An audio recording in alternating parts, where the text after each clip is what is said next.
തിരുവനന്തപുരം ജില്ലയിലായിരുന്നു നാടിനെ നടുക്കിയ സംഭവം അരങ്ങേറിയത്. കിഴക്കിനേല എന്ന് പറയുന്ന സ്ഥലത്ത് നിന്നും ഒരു കൂട്ടം ആളുകൾ രാവിലെ ഏകദേശം 11:30 മണിയോടുകൂടി പോലീസ് സ്റ്റേഷനിലേക്ക് ഒരു പരാതിയുമായി എത്തി. തൊട്ട് തലേ ദിവസമായിരുന്നു പരാതിയുമായി എത്തിയ വ്യക്തികളുടെ കൂട്ടത്തിലുള്ള ചെറുപ്പക്കാരന്റെ വിവാഹം.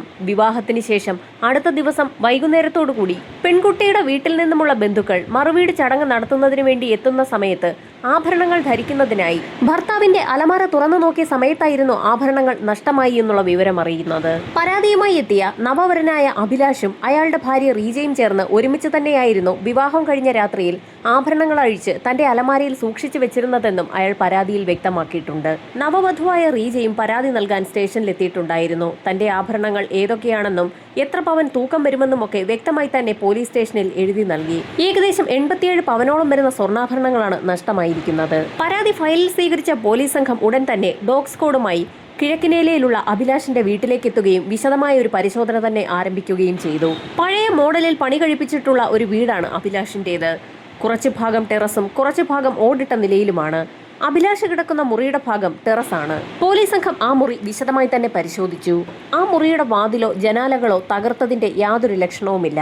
അഭിലാഷും റീജയും പോലീസിനോട് തങ്ങൾ വൈകുന്നേരം ഉറങ്ങാൻ കിടന്നതിന് ശേഷം രാവിലെയാണ് മുറി തുറന്ന് പുറത്തേക്കിറങ്ങിയതെന്നുള്ള കാര്യം ഉറപ്പിച്ചു തന്നെ പറഞ്ഞു. തൊട്ടടുത്ത ദിവസം മറുവീട് ചടങ്ങ് നടക്കുന്നതുകൊണ്ട് തന്നെ പല ആളുകളും ആ വീട്ടിലേക്ക് വരികയും പോവുകയും ഒക്കെ ചെയ്തിട്ടുണ്ട്. സദ്യ ഒരുക്കാനെത്തിയ വ്യക്തികൾ ഒരുപക്ഷെ വീടിനുള്ളിലേക്ക് കയറി ആഭരണം മോഷ്ടിച്ചതാകുമോ എന്ന് പോലീസിന് ആദ്യഘട്ടത്തിൽ സംശയം തോന്നി. എല്ലാ വ്യക്തികൾക്കും ആ വീടുമായി ബന്ധിപ്പിച്ച് അവിടെ ആഭരണം ഉണ്ടെന്നുള്ള കാര്യത്തിൽ ഉറപ്പുണ്ട്. അതുകൊണ്ട് തന്നെ കള്ളൻ ഏതു വഴിയാകും എത്തിയിരിക്കുന്നതെന്ന് പോലീസിന് സംശയം തോന്നി. പാചകക്കാരെ മുഴുവനും പോലീസ് സംഘം വിശദമായി തന്നെ ചോദ്യം ചെയ്തു. പാചകക്കാർക്ക് അവർക്ക് ആവശ്യമുള്ള സാധനങ്ങളൊക്കെ അവർ പാചകം ചെയ്യുന്ന സ്ഥലത്ത് തന്നെ ആ വീട്ടുകാർ എത്തിച്ചു കൊടുക്കുകയായിരുന്നു. ഇതേ സമയം തന്നെ ഡോഗ് സ്ക്വാഡിനെ ഉപയോഗിച്ചുള്ള പരിശോധനയും ആരംഭിച്ചു. വീടിനുള്ളിലെ അലമാരയൊക്കെ മണത്തു നോക്കിയ പോലീസ് നായ ആ മുറിയൊക്കെ ഒന്ന് മണത്തു നോക്കിയതിനു ശേഷം അടുക്കള ഭാഗത്തേക്കാണ് ഓടിയത്. അടുക്കള ഭാഗത്തെ വാതിലിലൂടെ പുറത്തേക്കിറങ്ങിയ നായ വീടിന്റെ ഇടതുഭാഗം ചേർന്ന് വീടിന്റെ മുൻഭാഗത്തെ ഗേറ്റിന് സമീപത്തുകൂടി വെളിയിലേക്കിറങ്ങി റോഡിന്റെ ഭാഗത്തേക്കാണ് ഓടിയത്. റോഡിൽ നിന്നും കുറെ ദൂരം കൂടി മുൻപോട്ടോടിയ പോലീസ് നായ ഒരു പ്രത്യേക പോയിന്റിൽ അതിന്റെ ഓട്ടം അവസാനിപ്പിക്കുകയും ചെയ്തു. അതിൽ നിന്നും മോഷണം നടത്തിയ വ്യക്തി അല്ലെങ്കിൽ വ്യക്തികൾ അലമാരയിൽ നിന്ന് സ്വർണ്ണാഭരണങ്ങൾ മോഷ്ടിച്ച ശേഷം അടുക്കള വാതിലിലൂടെ പുറത്തിറങ്ങുകയും ഗേറ്റ് കടന്ന് റോഡിലേക്കിറങ്ങി കുറെ ദൂരം മുൻപോട്ട് നടന്നതിന് ശേഷം പോലീസ് നായ അതിന്റെ ഓട്ടം അവസാനിപ്പിച്ച സ്ഥലത്ത് നിന്നും ഏതെങ്കിലും വാഹനത്തിൽ കയറി രക്ഷപ്പെട്ടതായിരിക്കുമെന്നും പോലീസ് വിലയിരുത്തി. അഭിലാഷും റീജയും പോലീസിന് നൽകിയിരിക്കുന്ന മൊഴി അനുസരിച്ച് രാവിലെ 7 മണിക്കാണ് അവർ ബെഡ്റൂമിന്റെ വാതിൽ തുറന്നിരിക്കുന്നത്. 10 മണിയോടടുപ്പിച്ചാണ് മോഷണം നടന്ന വിവരം അവരറിഞ്ഞിരിക്കുന്നത്. അങ്ങനെയെങ്കിൽ ഒരുപക്ഷെ 7 മണിക്കും 10 മണിക്കും ഇടയിലുള്ള സമയത്ത് തന്നെയായിരിക്കാം മോഷണം നടന്നിരിക്കുന്നതെന്ന് പോലീസ് നിഗമനത്തിലെത്തി. 7 മണിക്ക് ശേഷം ഒരു മോഷണം നടത്തി അഭിലാഷ് എന്ന ചെറുപ്പക്കാരന്റെ വീടിന്റെ അടുക്കള ഭാഗത്തുകൂടി വീടിന് പുറത്തിറങ്ങുകയും മുൻവശത്തെ ഗേറ്റ് വഴി പുറത്തേക്കിറങ്ങി റോഡിലൂടെ നടന്നു പോവുകയും ചെയ്യണമെങ്കിൽ കള്ളനെ ആരെങ്കിലും തന്നെ കണ്ടിരിക്കാൻ വളരെയേറെ സാധ്യത കൂടുതലാണെന്ന് പോലീസിന് സംശയം തോന്നി. എന്നാൽ അങ്ങനെ ഒരു വ്യക്തിയെ ആ പ്രദേശത്തെങ്ങും ആ സമയത്ത് കണ്ടതായി ഒരാൾ പോലും പോലീസിന് മൊഴി നൽകിയിട്ടുമില്ല. അതുമാത്രവുമല്ല, വിവാഹവും തൊട്ടടുത്ത ദിവസം തന്നെ മറുവീട് ചടങ്ങും നടക്കുന്നതിനാൽ ആ വിവാഹവുമായി ബന്ധപ്പെട്ട് നിരവധി ബന്ധുക്കളും പണിക്കാരുമൊക്കെ ആ വീടിന് സമീപത്ത് തന്നെ ഉണ്ടായിരുന്നു. അവരുടെയൊക്കെ കണ്ണു വെട്ടിച്ച് അത്രയേറെ സ്വർണവും മോഷ്ടിച്ചുകൊണ്ട് ഒരു കള്ളന് പുറത്തേക്ക് കടന്നു പോകാൻ അത്രയധികം വേഗത്തിൽ സാധിക്കുമോ എന്നതായിരുന്നു പോലീസിന്റെ മറ്റൊരു സംശയം. അഭിലാഷിന്റെ വീടിന്റെ സമീപത്തുള്ള 12ഓളം വരുന്ന അയൽവാസികളോട് പോലീസ് സംഘം വിശദമായി കാര്യങ്ങൾ തിരക്കിയെങ്കിലും അവരാരും അങ്ങനെ ഒരു അപരിചിതനെ കണ്ടതായി പോലീസിന് മൊഴി നൽകിയില്ല. മറുവീട് ചടങ്ങിനായി വരന്റെ വീട്ടിലേക്കെത്തിയ വധുവിന്റെ ബന്ധുക്കൾ ആകെ പരിഭ്രാന്തരായി. അവിടെ ഒരു സംഘർഷാവസ്ഥ തന്നെ ആരംഭിക്കുകയും ചെയ്തു. വരനായ അഭിലാഷിന്റെ വീട്ടുകാർ കൂടി അറിഞ്ഞുകൊണ്ടുള്ള മോഷണമായിരിക്കാമെന്ന് പല ബന്ധുക്കളും അടക്കം പറയുകയും ചെയ്തു. പെൺകുട്ടി ഈ ബന്ധം ഉടൻ തന്നെ ഉപേക്ഷിച്ച് അവർക്കൊപ്പം തിരികെ വീട്ടിലേക്ക് മടങ്ങിപ്പോരണമെന്ന് തന്നെ ഒരു കൂട്ടം ബന്ധുക്കൾ ആരോപിച്ചു. വിവാഹിതയായ റീജ ആകെ ധർമ്മസങ്കടത്തിലുമായി. മോഷണം നടത്തിയത് അഭിലാഷിന്റെ വീട്ടുകാർ തന്നെയാണെന്ന് പെൺകുട്ടിയുടെ അമ്മയും ആരോപിച്ചു തുടങ്ങി. ഇതിനിടയിൽ കേസന്വേഷണം വളരെ സജീവമാക്കിയെങ്കിൽ പോലും കള്ളനിലേക്ക് വിരൽ ചൂണ്ടുന്ന ഒന്നും തന്നെ കണ്ടെത്താൻ പോലീസിന് കഴിഞ്ഞില്ല. അങ്ങനെ ഏതാനും നാളുകൾ പിന്നിട്ടപ്പോഴായിരുന്നു സമാന സ്വഭാവത്തിലുള്ള ഒരു കേസ് മറ്റൊരിടത്ത് റിപ്പോർട്ട് ചെയ്യുന്നത്. വർക്കലയിൽ ഇലക്കമൺ ഭാഗത്തുള്ള ഒരു മുസ്ലിം കുടുംബത്തിലെ വിവാഹമായിരുന്നു അന്ന് നടന്നത്. വിവാഹം കഴിഞ്ഞ് പെൺകുട്ടിയുടെ വീട്ടിൽ തന്നെയായിരുന്നു അന്ന് ഭർത്താവും തങ്ങേണ്ടിയിരുന്നത്. അങ്ങനെ വിവാഹം കഴിഞ്ഞ് തൊട്ടടുത്ത ദിവസം രാവിലെ തന്നെ വരന്റെ വീട്ടിലേക്ക് പുറപ്പെടുന്നതിന് മുന്നോടിയായി വധുവിനെ എല്ലാവരും ചേർന്ന് അണിയിച്ചൊരുക്കുന്നതിനിടയിലായിരുന്നു ആഭരണങ്ങൾ മിസ്സായിട്ടുള്ള വിവരം ആ വീട്ടുകാരറിയുന്നത്. അലമാരി തുറന്നു നോക്കിയപ്പോൾ ആഭരണം സൂക്ഷിച്ചിരുന്ന പെട്ടിയുൾപ്പെടെ കാണാതായിരിക്കുന്ന കാഴ്ചയാണ് ആ വീട്ടുകാർ കണ്ടത്. സംഭവം ഉടൻ തന്നെ പോലീസ് സ്റ്റേഷനിൽ റിപ്പോർട്ട് ചെയ്യപ്പെടുകയും പോലീസ് സംഘവും ഡോഗ് സ്ക്വാഡും ഉൾപ്പെടെ വീട്ടിലേക്കെത്തി വിശദമായ ഒരു പരിശോധന നടത്തുകയും ചെയ്തു. വീടിനകമൊക്കെ മണം പിടിച്ചു നോക്കിയ പോലീസ് നായ നേരത്തെ സംഭവിച്ചതുപോലെ തന്നെ ആ മുറിക്കുള്ളിൽ നിന്ന് പുറത്തിറങ്ങി നേരെ അടുക്കള ഭാഗത്തേക്ക് പോവുകയും അടുക്കള വാതിൽ വഴി പുറത്തേക്കിറങ്ങി ഗേറ്റും കടന്ന് റോഡിലൂടെ 1 കിലോമീറ്ററോളം ഓടുകയും ഒരു പ്രത്യേക പോയിന്റിൽ അതിന്റെ ഓട്ടം അവസാനിപ്പിക്കുകയും ചെയ്തു. മോഷണം നടത്തിയ വ്യക്തി അല്ലെങ്കിൽ വ്യക്തികൾ അടുക്കള വാതിലിലൂടെ പുറത്തേക്കിറങ്ങി റോഡിലെത്തി അവിടെ നിന്നും 1 കിലോമീറ്ററോളം നടന്നു പോയതിനു ശേഷം അവിടെ നിന്നും ഒരു വണ്ടിയിൽ കയറി രക്ഷപ്പെട്ടതായിരിക്കാമെന്ന് അന്നും പോലീസ് വിലയിരുത്തി. സംഭവം ഉടൻ തന്നെ വരനായ നൗഫലിന്റെ വീട്ടിലും അറിഞ്ഞു. ആ വീട്ടുകാരും ആകെ അമ്പരന്നുപോയി. കഴിഞ്ഞ ദിവസം നിക്കാഹിന്റെ സമയത്ത് റംസി എന്ന വധു ധരിച്ചിരുന്ന 100 പവനോളം വരുന്ന സ്വർണ്ണാഭരണങ്ങൾ ആ വീട്ടുകാരും കണ്ടതാണ്. അവയൊക്കെയാണ് ഇപ്പോൾ മോഷണം പോയിരിക്കുന്നത്. വിവാഹം കഴിഞ്ഞ് ചടങ്ങുകളൊക്കെ പൂർത്തിയാക്കി മണിയറയിലേക്ക് കയറിയതിനു ശേഷമായിരുന്നു റംസിയും ഭർത്താവും ചേർന്ന് ആഭരണങ്ങൾ അഴിച്ച് അലമാരയിലേക്ക് വെച്ചത്. അതിനുശേഷം രാവിലെയാണ് അവർ വാതിൽ തുറക്കുന്നത്. വാതിൽ തുറന്ന് റംസിയാണ് ആദ്യം പുറത്തേക്ക് പോയത്. പിന്നാലെ 7 മണിയോടുകൂടിയായിരുന്നു നൗഫൽ പുറത്തേക്കിറങ്ങിയത്. നൗഫൽ പുറത്തേക്ക് പോയ സമയത്ത് റംസി ആ മുറിയിലേക്ക് തന്നെ കയറി പോവുകയും ചെയ്തിരുന്നു. വരനായ നൗഫലിന്റെ വീട്ടിലേക്ക് കൊണ്ടുപോകുന്നതിനുള്ള വസ്ത്രങ്ങളുമൊക്കെ അടുക്കിപ്പറക്കി വെക്കുന്ന തിരക്കിലായിരുന്നു റംസി. അതിനുശേഷം ആഭരണങ്ങൾ ഏതൊക്കെയാണ് ധരിക്കേണ്ടതെന്ന് നോക്കുന്നതിന് വേണ്ടി ഇരുവരും ചേർന്ന് അലമാരി തുറന്നപ്പോഴാണ് മോഷണ വിവരം അറിയുന്നത്. റംസിയും നൗഫലും മുറിക്കുള്ളിൽ ഇല്ലാതിരുന്ന 5-10 മിനിറ്റ് സമയം മാത്രമാണുള്ളത്. ഇതിനിടയിൽ ആർക്കെങ്കിലും മോഷണം നടത്തി ആരുടെയും കണ്ണിൽപ്പെടാതെ പുറത്തേക്ക് കടക്കാൻ കഴിയുമോ എന്നുള്ളത് പോലീസിന്റെ വലിയൊരു സംശയമായി. ഒരു പക്ഷേ അലമാരയിൽ നിന്നും ആഭരണങ്ങൾ മോഷ്ടിച്ച വ്യക്തി ജനാലയിലൂടെ പുറത്തു നിൽക്കുന്ന അവരുടെ സംഘത്തിൽപ്പെട്ട ആർക്കെങ്കിലും ആ ആഭരണങ്ങൾ ഹാൻഡ് ഓവർ ചെയ്തതാണെങ്കിലോ എന്ന് പോലീസിന് ആദ്യഘട്ടത്തിൽ സംശയം തോന്നി. മുറിയിൽ ആളുണ്ടായിരുന്നിട്ട് പോലും ഇതിനിടയിൽ ഏത് സമയത്താണ് മോഷണം നടന്നതെന്ന് പോലീസിന് സംശയം തോന്നി. അങ്ങനെ ആഭരണം മോഷ്ടിക്കണമെങ്കിൽ ആ വീടിനുള്ളിൽ തന്നെയുള്ള ഏതെങ്കിലും വ്യക്തികൾക്ക് അത്തരത്തിൽ ജനാല വഴി പുറത്തേക്ക് നിൽക്കുന്ന ഒരു വ്യക്തിക്ക് അതിവേഗത്തിൽ ആഭരണങ്ങൾ നൽകാൻ കഴിയുകയുള്ളൂ. ആ വീട്ടിൽ ആ സമയത്തുണ്ടായിരുന്ന മുഴുവൻ പേരെയും ലിസ്റ്റ് ചെയ്ത് തന്നെ പോലീസ് സംഘം ചോദ്യം ചെയ്തു. വീട്ടുകാരെയൊക്കെ ചോദ്യം ചെയ്തെങ്കിലും പോലീസ് പ്രതീക്ഷിച്ച പോലെ ഒരു മൊഴി അവരിൽ നിന്നും പോലീസിന് ലഭിച്ചതുമില്ല. രാവിലെ 7:15-നും 8-നും ഇടയിലുള്ള സമയത്ത് റംസിയുടെ വീടിന്റെ പരിസരത്ത് അപരിചിതരെ ആരെയും കണ്ടിട്ടില്ല എന്ന് തന്നെയായിരുന്നു നാട്ടുകാരുടെയും മൊഴി. 100 പവനോളം സ്വർണമാണ് മോഷണം പോയിരിക്കുന്നത്. ഇത്തവണ പോലീസ് സംഘം വലിയൊരു ടീമിനെ തന്നെ രംഗത്തിറക്കി വിപുലമായ അന്വേഷണം നടത്തി. നാട്ടുകാരിൽ നിന്ന് അനുകൂലമായ ഒരു മൊഴിയും ലഭിച്ചില്ല. ഫോറൻസിക് സംഘം പഠിച്ച പണി 18 നോക്കിയിട്ടും ആ വീടിനുള്ളിൽ നിന്നോ അലമാരയിൽ നിന്നോ അപരിചിതന്റേതെന്ന് തോന്നുന്ന ഒരു വിരലടയാളം പോലും കണ്ടെത്താൻ കഴിഞ്ഞതുമില്ല. വർക്കലയിലെ കേസന്വേഷണം പുരോഗമിക്കുന്ന സാഹചര്യത്തിലായിരുന്നു നേരത്തെ കിഴക്കിനേലിയിലും നടന്ന മോഷണത്തിന്റെ ഫയൽ പോലീസ് സംഘത്തിന്റെ ശ്രദ്ധയിൽപ്പെടുന്നത്. രണ്ടിടത്തും ഏകദേശം ഒരേ രീതിയിലാണ് മോഷണം നടന്നിരിക്കുന്നത്. വിവാഹം കഴിഞ്ഞ രാത്രിയിലാണ് ആഭരണങ്ങൾ മോഷണം പോയിട്ടുള്ളത്. 2 സ്ഥലങ്ങളിലും പോലീസ് നായ മണം പിടിച്ച് അടുക്കള ഭാഗത്തുകൂടി പുറത്തേക്കിറങ്ങി റോഡിലേക്കിറങ്ങി അല്പദൂരം ഓടിപ്പോയിട്ടുണ്ട്. ഒരു പ്രത്യേക പോയിന്റ് വരെ പോലീസ് നായ ഓടിയതിനു ശേഷമാണ് നിന്നിട്ടുള്ളത്. രണ്ടിടത്തും മോഷണം നടത്തിയിരിക്കുന്നത് ഒരേ വ്യക്തി തന്നെയാണോ എന്ന് പോലീസിന് സംശയം തോന്നിയപ്പോഴായിരുന്നു സമാനമായ രീതിയിൽ മറ്റെവിടെയെങ്കിലും ഇതേപോലത്തെ കേസുകൾ റിപ്പോർട്ട് ചെയ്തിട്ടുണ്ടോ എന്ന് പോലീസ് സംഘം ഒരു അന്വേഷണം നടത്തുന്നത്. അന്വേഷണത്തിൽ ഞെട്ടിക്കുന്ന ചില കാര്യങ്ങളായിരുന്നു പോലീസ് സംഘം കണ്ടെത്തിയത്. ചിറയിൻകീഴ് ഭാഗത്തും കൊല്ലം പാരിപ്പള്ളിയിലും നിരവധി സ്ഥലങ്ങളിൽ സമാനമായ രീതിയിൽ മോഷണം നടന്നിട്ടുണ്ടെന്നാണ് പോലീസിന്റെ റിപ്പോർട്ടിൽ ചൂണ്ടിക്കാട്ടിയിരിക്കുന്നത്. എല്ലായിടത്തും മോഷണം നടന്നിരിക്കുന്നത് വിവാഹം നടന്ന രാത്രിയിലോ തൊട്ടടുത്ത ദിവസം രാവിലെയോ ആണ്. ആളുകൾ തൊട്ടടുത്ത ദിവസം തന്നെയാണ് ആ വിവരം പോലീസിനെ അറിയിച്ചിരിക്കുന്നതും. അങ്ങനെ പോലീസ് അന്വേഷണം ഊർജിതമായി നടക്കുന്നതിനിടയിലായിരുന്നു കിളിമാനൂരിന് സമീപത്തുള്ള ഒരു വീട്ടിൽ മറ്റൊരു സംഭവം റിപ്പോർട്ട് ചെയ്യുന്നത്. കിളിമാനൂരിലെ ഒരു വീട്ടിൽ വിവാഹം നടന്നതിന്റെ തൊട്ടടുത്ത ദിവസം അവിടെ മറുവീട് ചടങ്ങ് നടക്കുകയാണ്. ചടങ്ങുമായി ബന്ധപ്പെട്ട് പാചകക്കാർ ഉണക്കാനിട്ടിരുന്ന ചില സാധനങ്ങൾ വിവാഹം നടന്ന വീടിന്റെ ടെറസിൽ നിന്നും എടുക്കുന്നതിനു വേണ്ടി ടെറസിന് മുകളിലേക്ക് കയറിയപ്പോഴായിരുന്നു സൺഷെയ്ഡിൽ ഒരു കാഴ്ച കണ്ട് അവർ ഞെട്ടിപ്പോകുന്നത്. അടിവസ്ത്രം മാത്രം ധരിച്ച ഒരു പുരുഷൻ സൺഷെയ്ഡിൽ നീണ്ടു നിവർന്നു കിടന്നുറങ്ങുന്ന കാഴ്ചയായിരുന്നു അത്. എന്തിനായിരിക്കാം അങ്ങനെയൊരു വ്യക്തി അവിടെ കയറി കിടന്നുറങ്ങുന്നതെന്ന് ആ പാചകക്കാർക്ക് സംശയം തോന്നി. അവർ ആ വ്യക്തിയെ ഉണർത്താതെ തന്നെ വീട്ടിലുള്ള മറ്റുള്ള ആളുകളോട് വിവരം പറയുകയും ആളുകളെല്ലാം ആ ഭാഗത്തേക്ക് ആ വ്യക്തിയെ കാണുന്നതിനായി തടിച്ചുകൂടുകയും ചെയ്തു. അപ്പോഴും ആ വ്യക്തി നല്ല ഉറക്കത്തിൽ തന്നെയായിരുന്നു. ആ വീട്ടുകാർക്കും അവിടെയുണ്ടായിരുന്ന പാചകക്കാർക്കുമൊക്കെ അപരിചിതനായ ഒരു വ്യക്തിയായിരുന്നു സൺഷെയ്ഡിൽ കിടന്നുറങ്ങിക്കൊണ്ടിരുന്നത്. ഇയാൾ എന്തിനായിരിക്കാം ഇവിടെ കിടന്നുറങ്ങുന്നതെന്ന് കൂട്ടത്തിലുള്ള ആളുകൾ സംശയം പറഞ്ഞപ്പോഴായിരുന്നു ആ കൂട്ടത്തിലുള്ള മറ്റൊരാൾ തലേ ദിവസം വിവാഹം കഴിഞ്ഞ വിപിൻ എന്ന ചെറുപ്പക്കാരന്റെ മുറിയോട് ചേർന്നുള്ള സൺഷെയ്ഡാണല്ലോ അതെന്ന് ഒരു സംശയം പറയുന്നത്. തലേ ദിവസം വിവാഹം കഴിഞ്ഞ വിപിനും അയാളുടെ ഭാര്യയും കഴിഞ്ഞ മുറിയിലേക്ക് ഒരു എത്തിനോട്ടം നടത്തുന്നതിന് വേണ്ടി എത്തിയ വ്യക്തിയാണ് അവിടെ ഇരുന്ന് അറിയാതെ ഉറങ്ങിപ്പോയതെന്ന് നാട്ടുകാർക്ക് ബോധ്യമായി. അയാളെ ഓടിച്ചിട്ട് പിടിക്കാൻ ശ്രമിച്ചെങ്കിലും അയാളുടെ ശരീരമാസകലം എണ്ണ തേച്ചിട്ടുള്ളത് കൊണ്ട് തന്നെ അയാൾ പാചകക്കാരുടെയും നാട്ടുകാരുടെയും ഒക്കെ കയ്യിൽ നിന്നും വഴുതി പോവുകയായിരുന്നു. അപരിചിതനായ ആ വ്യക്തിയെ നാട്ടുകാർ ചേർന്ന് പ്രദേശമാകെ ഓടിച്ചതിനു ശേഷം കൈയോടെ പിടികൂടുകയും സമീപത്തുള്ള ഒരു മരത്തിൽ കെട്ടിയിട്ട ശേഷം വിവരം പോലീസിൽ അറിയിക്കുകയും ചെയ്തു. പോലീസ് സംഘം ചോദ്യം ചെയ്തപ്പോഴാണ് ഞെട്ടിക്കുന്ന ചില കാര്യങ്ങൾ ആ വ്യക്തി പറയുന്നത്. വിവാഹം കഴിയുന്ന വീടുകളിലെത്തി വധൂവരന്മാർ കഴിയുന്ന മുറികളിലേക്ക് എത്തി നോക്കുന്ന ഒരു ദുശീലം അയാൾക്കുണ്ട്. ആ സ്ഥലത്തേക്ക് ഒരു ഉത്സവം കാണുന്നതിന് വേണ്ടിയായിരുന്നു അയാൾ എത്തിയത്. ഉത്സവം കണ്ട് ബോറടിച്ചിരുന്നപ്പോഴാണ് സമീപത്തെ വീട്ടിൽ വിവാഹ ചടങ്ങുകൾ നടന്നതായി അയാളുടെ ശ്രദ്ധയിൽപ്പെടുന്നത്. അങ്ങനെയാണ് ആ വീടിന്റെ സൺഷെയ്ഡിലേക്ക് അയാൾ എത്തിപ്പെട്ടതും. അവിടെ ഇരുന്ന് ഉറങ്ങിപ്പോയതിനാൽ അയാൾക്ക് കൃത്യസമയത്ത് അവിടെ നിന്ന് രക്ഷപ്പെടാൻ സാധിച്ചതുമില്ല.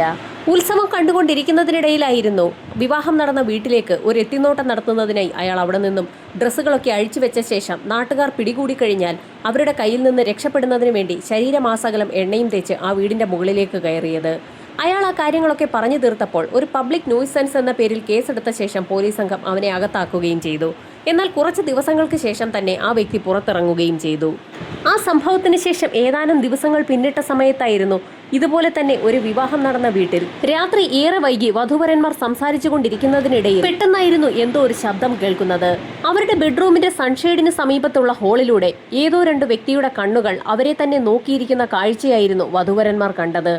വധൂവരന്മാർ നിലവിളിച്ച് ശബ്ദമുണ്ടാക്കിയതിനെ തുടർന്ന് ആ വീട്ടിലുള്ള ആളുകളൊക്കെ ലൈറ്റ് ഇടുകയും കള്ളൻ എന്നുറക്കെ വിളിച്ചുകൊണ്ട് പുറത്തേക്കിറങ്ങുകയും ചെയ്തു. ആ വ്യക്തിയാകട്ടെ ടെറസിന്റെ ഭാഗത്തു നിന്നും ഓടി മുറ്റത്തേക്കിറങ്ങുകയും റോഡിലേക്ക് ഓടുകയും ചെയ്തു.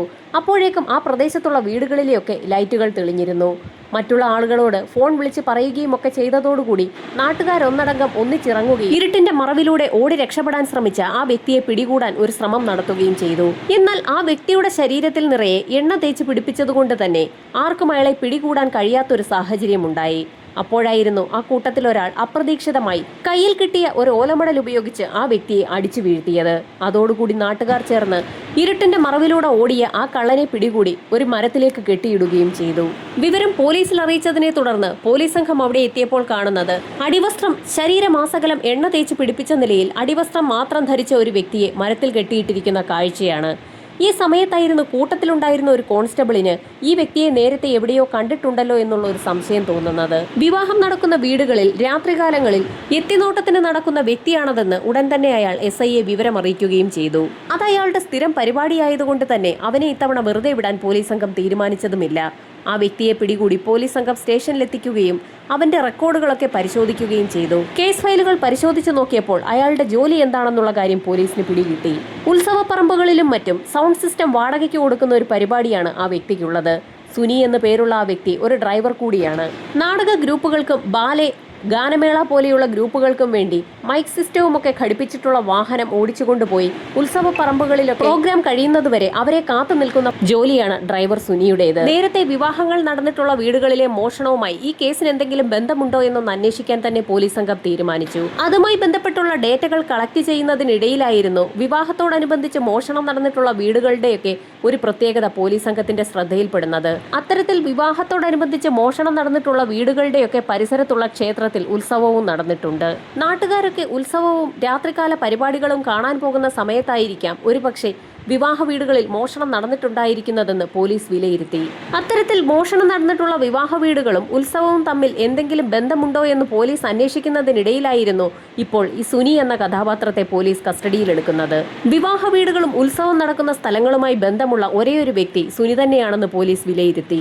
ഉത്സവത്തിനാവശ്യമായ സൗണ്ട് സിസ്റ്റം ഒക്കെ കൊണ്ടുപോകുന്ന വാഹനം ഓടിച്ച് അത് അവിടെ കൊണ്ടുപോയി പാർക്ക് ചെയ്തതിന് ശേഷം സുനിക്ക് പിന്നെ പ്രത്യേകിച്ച് പണിയൊന്നുമില്ല. ഉത്സവം നടക്കുന്ന രാത്രികളിൽ അമ്പലങ്ങളിൽ നടക്കാറുള്ള ബാലെ പോലെയുള്ള കലാപരിപാടികൾ കഴിഞ്ഞതിന് ശേഷം മാത്രമേ പിന്നീട് ഡ്രൈവറിന് ജോലിയുള്ളൂ. അതിനിടയ്ക്കുള്ള 3-4 മണിക്കൂർ തീർത്തും ഡ്രൈവർ സുനി ഫ്രീ തന്നെയാണ്. ആ സമയത്താണ് ശരീരത്തിലാസകലം എണ്ണയും തേച്ചു പിടിപ്പിച്ച് ബെഡ്റൂം സീൻ പിടിക്കുന്നതിനായി സുനി ഇറങ്ങാറുള്ളത്. അയാൾക്ക് എന്നാൽ ആ വീടുകളിൽ നടക്കുന്ന മോഷണവുമായി ഒന്നും യാതൊരു ബന്ധവുമില്ല എന്നാണ് പ്രാഥമികമായി പോലീസ് കണ്ടെത്തിയത്. ഇനി ഒരു പക്ഷേ ബന്ധമുണ്ടാകുമോ എന്നൊന്ന് അന്വേഷിക്കാൻ വീണ്ടും പഴയ കേസുകളൊക്കെ പോലീസ് സംഘം പൊടി തട്ടിയെടുത്തു. കേസുമായി ബന്ധപ്പെട്ട് വീണ്ടും ചോദ്യം ചെയ്യലിനായി നേരത്തെ മോഷണങ്ങൾ നടന്നിട്ടുള്ള വീടുകളിലെ വധൂവരന്മാരെ ഓരോരുത്തരെയായി പോലീസ് സംഘം സ്റ്റേഷനിലേക്ക് വിളിച്ചു വരുത്തി വിശദമായി തന്നെ ഒരു ചോദ്യം ചെയ്യൽ ആരംഭിച്ചു. പരാതി DYSP തലത്തിൽ വരെ എത്തിയതോടുകൂടി DYSPയുടെ ഓഫീസിലേക്കാണ് ഓരോ പരാതിക്കാരെയും വിളിച്ചു വരുത്തിയത്. തിരുവനന്തപുരം കൊല്ലം ജില്ലയുടെ ബോർഡറുകളിലായിട്ടാണ് ഈ കേസുകൾ അത്രയും നടക്കുന്നത്. കേസുമായി ബന്ധപ്പെട്ട് ഓരോരുത്തരെയായി ചോദ്യം ചെയ്യുന്നതിനിടയിൽ പല കാര്യങ്ങളും ഇപ്പോഴാണ് ആ ആളുകളൊക്കെ പോലീസ് സംഘത്തോട് തുറന്നു പറയുന്നത്. വിവാഹം കഴിഞ്ഞ രാത്രിയിൽ അവരൊക്കെ താമസിച്ചിരുന്ന മുറിയുടെ പ്രത്യേകതകളാണ് അവർ പോലീസിനോട് പറഞ്ഞത്. അക്കാര്യം പോലീസ് നേരത്തെ തന്നെ നോട്ട് ചെയ്തിട്ടുള്ള ഒരു കാര്യവുമായിരുന്നു. മോഷണം നടന്ന വീടുകളിൽ വധൂവരന്മാർക്കായി ഒരുക്കിയിട്ടുള്ള മുറികളിൽ ബാത്റൂം ഇല്ലായിരുന്നു എന്നുള്ളതാണ് പൊതുവായിട്ടുള്ള കാര്യം. സമാന സ്വഭാവത്തിലുള്ള 6 കേസുകളാണ് പോലീസ് സംഘം ഇപ്പോൾ അന്വേഷിച്ചുകൊണ്ടിരിക്കുന്നത്. ചെയ്തിട്ടുള്ളത്. ആ 6 കേസുകളിലും വിവാഹം നടന്നിട്ടുള്ള വീടുകളിലെ വധൂവരന്മാർ തങ്ങിയിട്ടുള്ള മുറികളിൽ ബാത്റൂം ഇല്ലായിരുന്നു എന്നുള്ളതാണ് പൊതുവായി പോലീസ് സംഘം കണ്ടെത്തിയിട്ടുള്ളത്. പോലീസ് സംഘം സ്ട്രെയിറ്റായി തന്നെ ആ ചോദ്യം വധൂവരന്മാരോട് ഓരോരുത്തരോടായി ചോദിച്ചു. മണിയറയിൽ കയറിയതിനു ശേഷം നേരം പുലർന്നതിന് ശേഷം മാത്രമാണ് അവർ പുറത്തേക്കിറങ്ങിയതെന്നായിരുന്നു ഓരോരുത്തരും പോലീസ് സംഘത്തോട് ആവർത്തിച്ച് പറഞ്ഞിട്ടുള്ളത്. എന്നാൽ മണിയറയിലേക്ക് കയറിയതിനു ശേഷം ഇടയ്ക്ക് എപ്പോഴെങ്കിലും ബാത്റൂമിൽ പോകുന്നതിനു വേണ്ടി അവർ വാതിൽ തുറന്നിരുന്നോ എന്നായിരുന്നു പോലീസിന് അറിയേണ്ടിയിരുന്നത്. ഓരോ വധൂവരന്മാരായി സത്യം പറഞ്ഞു തുടങ്ങി. രണ്ടാമത്തെ മോഷണം റിപ്പോർട്ട് ചെയ്ത വീട്ടിലെ റംസിയും നൌഫലും പോലീസ് സംഘത്തോട് തങ്ങൾ ബാത്റൂമിൽ പോകുന്നതിനായി രാത്രി മണിയറയുടെ വാതിൽ തുറന്നിരുന്നു എന്ന് പോലീസിനോട് സമ്മതിച്ചു. രാത്രിയിൽ ഇരുവരും മണിയറയുടെ വാതിൽ തുറന്ന് അടുക്കള ഭാഗത്തുകൂടി പുറത്തേക്കിറങ്ങുകയും ബാത്റൂമിലേക്ക് പോവുകയും ചെയ്തിട്ടുണ്ട്. പിന്നീട് അവരിരുവരും ഒരുമിച്ച് തന്നെയാണ് അടുക്കള വാതിലിലൂടെ തന്നെ വീടിനുള്ളിലേക്ക് പ്രവേശിച്ചതും തിരികെ അവരുടെ ബെഡ്റൂമിലേക്ക് കയറിയതും. സമാനമായ കാര്യം തന്നെയാണ് മറ്റ് 5 കേസുകളിലുമുള്ള വധൂവരന്മാരും പോലീസിനോട് റിപ്പോർട്ട് ചെയ്തത്. എല്ലാ സ്ഥലങ്ങളിലുമുള്ള വധൂവരന്മാർ രാത്രിയിൽ അടുക്കളവാതിൽ തുറന്ന് ബാത്റൂമിലേക്ക് പോയിട്ടുണ്ട്. ആ സമയത്തൊക്കെ അടുക്കളവാതിൽ തുറന്നു കിടക്കുക തന്നെയായിരുന്നു. പോലീസിന് അതോടുകൂടി കാര്യം കൂടുതൽ വ്യക്തമായി. സുനിയെ വിശദമായി തന്നെ ഒന്ന് ചോദ്യം ചെയ്യാൻ പോലീസ് സംഘം തീരുമാനിച്ചു. ആദ്യഘട്ടത്തിലൊന്നും അയാളൊന്നും തുറന്നു പറഞ്ഞില്ല. പോലീസ് സംഘത്തിന്റെ കർക്കശമായ ചോദ്യം ചെയ്യലുകൾക്ക് മുൻപിൽ പിടിച്ചു നിൽക്കാൻ കഴിയാതെ സുനി പല കഥകളും പറഞ്ഞു തുടങ്ങി. ഉത്സവം നടക്കുന്ന അമ്പലങ്ങൾക്ക് സമീപത്തായി വിവാഹ വീടുകൾ ഉണ്ടെന്നുള്ള കാര്യം സുനി എങ്ങനെ അറിയുന്നു എന്നുള്ളതായിരുന്നു പോലീസിന്റെ പ്രധാന സംശയം. ഏതെങ്കിലും അമ്പലത്തിൽ പരിപാടി ഏറ്റെടുത്തു കഴിഞ്ഞാൽ സമീപത്തെവിടെയെങ്കിലും വിവാഹം നടന്ന വീടുകളുണ്ടോ എന്ന് ആദ്യം തന്നെ തിരക്കി അറിയുക എന്നുള്ളത് തന്റെ ഒരു ശീലമാണെന്ന് സുനി പോലീസിനോട് തുറന്ന് സമ്മതിച്ചു. വിവാഹം കഴിയുന്ന വീടുകളിൽ മാത്രമാണ് സുനി എത്തിനോട്ടത്തിനെത്താറുള്ളത്. അതല്ലാതെ അവിടെയൊക്കെ നടന്ന മോഷണവുമായി തനിക്കൊരു ബന്ധവുമില്ല എന്ന് അയാൾ പോലീസിനോട് ആവർത്തിച്ചു പറഞ്ഞു. സുനി അങ്ങനെ ആവർത്തിച്ച് പറയുന്നതിനിടയിൽ സുനിയെക്കുറിച്ച് വിശദമായ ഒരു അന്വേഷണം നടത്തിയ പോലീസ് സംഘം ഞെട്ടിക്കുന്ന ചില കാര്യങ്ങളാണ് കണ്ടെത്തിയത്. ഇതിനോടകം തന്നെ വെറുമൊരു ഡ്രൈവറായ സുനി 1 കോടി രൂപയ്ക്ക് മുകളിൽ മൂല്യം വരുന്ന ഒരു വീട് വെച്ചിട്ടുണ്ട്. കണിയാപുരം ചിറയിൻകീഴ് ഭാഗത്തുള്ള മെയിൻ റോഡിൽ തന്നെയാണ് സുനി അത്തരത്തിലൊരു വലിയ ആഡംബര വീട് വെച്ചിരിക്കുന്നത്. ഉത്സവപ്പറമ്പിലൊക്കെ വണ്ടിയിൽ മൈക്ക് സെറ്റുമായി പോകുന്ന ഒരു വ്യക്തി എത്രയൊക്കെ അധ്വാനിച്ചെന്ന് പറഞ്ഞാലും അത്തരത്തിലൊരു വലിയ വീട് വെക്കാൻ ഒരു കാരണവശാലും സാധിക്കുകയില്ല എന്ന് പോലീസ് സംഘത്തിന് ഉറപ്പായിരുന്നു. അങ്ങനെ പോലീസ് സംഘം കാര്യമായൊരു ചോദ്യം ചെയ്യൽ തന്നെയാണ് പിന്നീട് സുനിയിൽ നടത്തിയത്. ഒടുവിൽ പല കാര്യങ്ങളും സുനിക്ക് തുറന്ന് സമ്മതിക്കേണ്ടി വന്നു. ഉത്സവവുമായി ബന്ധിപ്പിച്ച് ഒരു പരിപാടി കിട്ടിക്കഴിഞ്ഞാൽ ആ പ്രദേശത്തുള്ള വീടുകളൊക്കെ സുനി നോട്ടമിട്ട് വെക്കും. അതിൽ വിവാഹം കഴിയുന്ന വീടുകളാണ് സുനി കൂടുതലായും തിരഞ്ഞെടുക്കുക. വിവാഹ വീട്ടിലെ തിരക്കുകൾക്കിടയിൽ അശ്രദ്ധ പലപ്പോഴും സർവ്വസാധാരണമാണ്. അതുതന്നെയാണ് സുനി ആയുധമാക്കാറുള്ളതും. തിരഞ്ഞെടുക്കപ്പെടുന്ന വീടുകൾക്കും ചില പ്രത്യേകതകളുണ്ട്. വിവാഹം കഴിഞ്ഞ് വധൂവരന്മാർ തങ്ങുന്ന മുറിക്ക് അറ്റാച്ച്ഡ് ബാത്റൂം ഇല്ലാത്ത വീടുകൾ തന്നെയാണ് സുനി തിരഞ്ഞെടുക്കാറുള്ളത്. ബാത്റൂമിൽ പോകുന്നതിന് വേണ്ടി മണിയറയിൽ നിന്ന് പുറത്തേക്ക് വധൂവരന്മാർ ഇറങ്ങുന്ന സാഹചര്യത്തിൽ സൺഷെയ്ഡിൽ ഒളിച്ചിരിക്കുന്ന സുനി പതിയെ അടുക്കള ഭാഗത്തെത്തുകയും വീടിനുള്ളിലേക്ക് അതിവേഗത്തിൽ പ്രവേശിച്ചതിന് ശേഷം വധൂവരന്മാർ കിടക്കുന്ന മണിയറയിലേക്ക് എത്തി അലമാര തുറന്ന് അതിൽ നിന്നും അതിവേഗത്തിൽ സ്വർണ്ണാഭരണങ്ങളുമായി കടന്നു കളയുന്നതാണ് അവന്റെ രീതി. അലമാര തുറക്കുന്നതിന് ചില കള്ളത്താക്കോലുകളും ചില നുണുക്കു വിദ്യകളുമൊക്കെ സുനിക്ക് അറിയുകയും ചെയ്യാം. വിവാഹം കഴിയുന്ന വീടായതുകൊണ്ട് തന്നെ പലപ്പോഴും അശ്രദ്ധ കാരണം അലമാരയിൽ തന്നെ താക്കോലിടുന്നൊരു പതിവ് പല സ്ഥലത്തുമുണ്ട്. സുനിയെ പോലെയുള്ള കള്ളന്മാർക്ക് അതൊരനുഗ്രഹവുമാണ്. സുനിയിൽ നിന്ന് വിവരങ്ങൾ ശേഖരിക്കുന്നതിനിടയിലായിരുന്നു പോലീസ് സംഘം ഞെട്ടിക്കുന്ന മറ്റൊരു കാര്യം അവനിൽ നിന്നും അറിയുന്നത്. ഒരിക്കൽ ഒരു വിവാഹ വീട്ടിൽ നിന്ന് മോഷണം നടത്തി പുറത്തേക്കിറങ്ങിയ സുനിയെ വധൂവരന്മാർ അവിടെ വെച്ച് തന്നെ കണ്ടിട്ടുമുണ്ട്. അന്ന് നിലവിളിച്ചു കരഞ്ഞ വധൂവരന്മാരുടെ അലർച്ച കേട്ടുകൊണ്ട് നാട്ടുകാർ ഓടിയെത്തുകയും ആ പ്രദേശത്തുള്ള വയലിലൂടെ നാട്ടുകാർ ചേർന്ന് സുനിയെ ഒരുപാട് ദൂരം ഓടിച്ചതിന് ശേഷം കൈയോടെ പിടികൂടുകയും പിന്നീട് പോലീസ് സ്റ്റേഷനിൽ ഏൽപ്പിക്കുകയും ചെയ്തിട്ടുണ്ട്. അന്ന് പോലീസ് സംഘം സുനിയെ കൈയോടെ പിടികൂടിയെങ്കിലും നേരത്തെ നടന്നിട്ടുള്ള ബാക്കി കേസുകളുമായി സുനിയെ കണക്ട് ചെയ്ത് ഒരു അന്വേഷണം നടത്താൻ അന്നത്തെ പോലീസ് സംഘം ശ്രമിച്ചതുമില്ല. അതിന്റെ കാരണം അന്ന് സുനിയെ പിടികൂടിയെങ്കിലും അയാളുടെ കയ്യിൽ നിന്നും ആ വീട്ടിൽ നിന്നും മോഷ്ടിച്ച ആഭരണങ്ങളൊന്നും പോലീസ് സംഘത്തിന് കണ്ടെടുക്കാൻ കഴിയാതെ പോയതാണ്. വിവാഹരാത്രിയിൽ ബെഡ്റൂം സീൻ കാണുന്നതിന് വേണ്ടിയാണ് താൻ ആ വീട്ടിൽ കയറിയതെന്നും അന്ന് അവിടെ നടന്ന മോഷണവുമായി തനിക്കൊരു ബന്ധവുമില്ല എന്ന് സുനി ആവർത്തിച്ച് പറഞ്ഞെങ്കിലും അവനെ പബ്ലിക് ന്യൂസൻസിന്റെ പേരിൽ അന്നും പോലീസ് സംഘം കസ്റ്റഡിയിലെടുത്ത് 6 മാസത്തെ തടവ് ശിക്ഷയ്ക്ക് വിധിക്കുകയും ചെയ്തിരുന്നു. അന്ന് ജയിലിൽ നിന്ന് പുറത്തിറങ്ങിയ സുനി അതേ വയലിലെത്തുകയും ആരും കിളച്ചിട്ടില്ലാത്ത ഒരു ഭാഗത്തു നിന്നും കുഴിയെടുത്ത് താൻ നേരത്തെ ചവിട്ടി താഴ്ത്തിയ കവറിലിട്ട് പൊതിഞ്ഞ നിലയിലുള്ള ആഭരണങ്ങൾ കണ്ടെടുക്കുകയും ചെയ്തിരുന്നു. ആ ആഭരണങ്ങളുമായി സുനി അന്ന് രാത്രി തന്നെ അവിടെ നിന്ന് രക്ഷപ്പെടുകയും ചെയ്തു. സംഭവം നടന്ന രാത്രി നാട്ടുകാർ ചേർന്ന് സുനിയെ പിടികൂടുമെന്ന് അയാൾക്ക് ഉറപ്പായിരുന്നു. അതുകൊണ്ട് തന്നെയാണ് നാട്ടുകാരുടെ ശ്രദ്ധയിൽപ്പെടാതെ വയൽവരമ്പത്ത് ഒരു സൈഡിലായി ആരും അറിയാതെ തന്നെ ആഭരണങ്ങൾ ചവിട്ടി താഴ്ത്തിയത്. പിന്നീട് മറുഭാഗത്ത് കൂടി ചെന്ന് മനഃപൂർവ്വം നാട്ടുകാർക്ക് സുനി പിടികൊടുക്കുകയായിരുന്നു. അക്കാര്യങ്ങളെല്ലാം പോലീസ് സംഘത്തിന് മുൻപാകെ സുനി ഇപ്പോൾ തുറന്ന് സമ്മതിച്ചിരിക്കുകയാണ്.